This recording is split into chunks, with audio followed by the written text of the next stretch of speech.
দর্শক, আমরা এই মুহূর্তে রয়েছি সোনাগাজীর ময়ূর প্রজেক্টে। পানি উন্নয়ন বোর্ডের যে 40টি রেগুলেটর রয়েছে, যে আপনারা জানেন যে এই ভারতের বন্যার যে ফাঁড়ি দলের পানিগুলো আমাদের ফেনী, এই ফুলগাজী, পশুরা এবং ছাগলাইয়া 3টি উপজেলা প্লাবিত হয়ে আরও বিভিন্ন উপজেলা প্লাবিত হচ্ছে।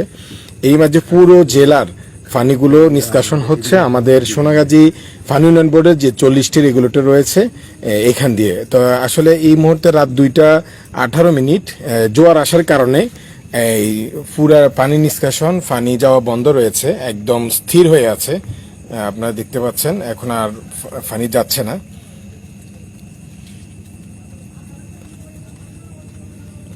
এখানে দায়িত্বপ্রাপ্ত একজন রয়েছেন আনসার সদস্য মোহাম্মদ ইব্রাহিম, আমরা ওনার সাথে কথা বলবো যে উনি বর্তমানে সার্বিক পরিস্থিতি সম্পর্কে বলবেন। জি ইব্রাহিম ভাই, আসলে এখন তো জোয়ার আসছে না, রাত প্রায় 2:30, তো এই জোয়ার আসার কারণে পানি এদিক থেকে যাচ্ছে না, ফেনী নদী থেকে প্রবাহিত হচ্ছে না। তো আপনি কতক্ষণ থাকতে পারে এই জোয়ারের পানি? সর্বনিম্ন 3 ঘন্টা। আচ্ছা, হ্যাঁ, জোয়ার আসাটা আপনার বন্ধ থাকবে সর্বনিম্ন 3 ঘন্টা। হ্যাঁ হ্যাঁ, আচ্ছা। আর আচ্ছা, এরপরে এই 3 ঘন্টা বলতে রাত কয়টায় শেষ হবে? এখন 3টা, 5টা, 5:30টায় বাটি পড়বে। আচ্ছা, এখন কতটুকু পানির এখানে যে লেভেলটা হয়ে গেছে আপনি? আমরা এই যখন 12টার দিকে আপনি যখন একবার ভিডিও করছিলেন তখন আমরা বলছিলাম অলরেডি 60 সেন্টিমিটার। এখন আপনি দেখেন, এখন আর আমার কাছে মাপার কোনো যন্ত্র নাই। আমাদের এই অত্র এরিয়াটা সম্পূর্ণরূপে ডুবে গেছে, প্লাবিত। এখন আর আমি মাপি আপনাকে বলতে পারবো না 60-এ আছে না 70-এ আছে, কোনোটাই বলার মতো আমার কাছে ক্ষমতা নেই। কারণ যদি আমার মিটার লেভেল সবগুলাই পানি নিচে অলরেডি গত 15 মিনিটের ভিতরে ডাউন হয়ে গেছে।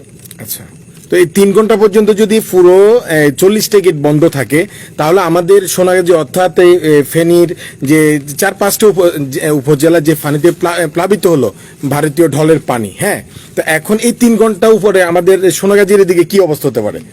আপনার ছোট ছোট যে এই খালগুলো আছে বা নিচু ভূমি যেগুলো আছে সমতল, এগুলা প্লাবিত হবে। পাশাপাশি হয়তো অনেক গ্রাম প্লাবিত হয়ে যাবে।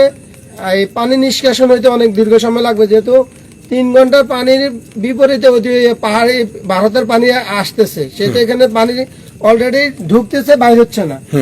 এই সময়ের কারণে ওই পানিগুলো এটার উপর আসে চাপ পড়লে অনেক গ্রাম খালি প্লাবিত হবে, এমন না, বহুল অংশে ক্ষয়ক্ষতির সম্মুখীন হবে। আচ্ছা, আগে তো পানি যে 40টা গেট দিয়ে পানি প্রবাহিত হতো, যে বড় ধরনের আওয়াজ শোনা যেত পানি যাওয়ার, প্রবাহিত হওয়ার, এখন তো একেবারে নীরব হয়ে আছে। হ্যাঁ, আরেকটা বিষয় হচ্ছে যে আমরা দেখতে পেলাম যে কিছু কিছু আমাদের সোনাগাজী যে এখান দিয়ে 40টা গেট দিয়ে যে পানি সাগরের দিকে প্রবাহিত হতো, যে খালে বা বিভিন্ন আপনার সুইচ গেটে জাল বসিয়ে মাছ ধরতেছে, তো এই জালগুলা বসার কারণে কি পানি আসার বাধাগ্রস্ত হচ্ছে না? আমার চোখে আমাদের আমার যে এরিয়াটা নতুন ব্রিজ থেকে এই পর্যন্ত আমাদের এখানে আমরা কোনো জাল কাউকে ফেলতে দিই না, এখনো নাই, অধিক আছে কিনা আমরা বলতে পারি না।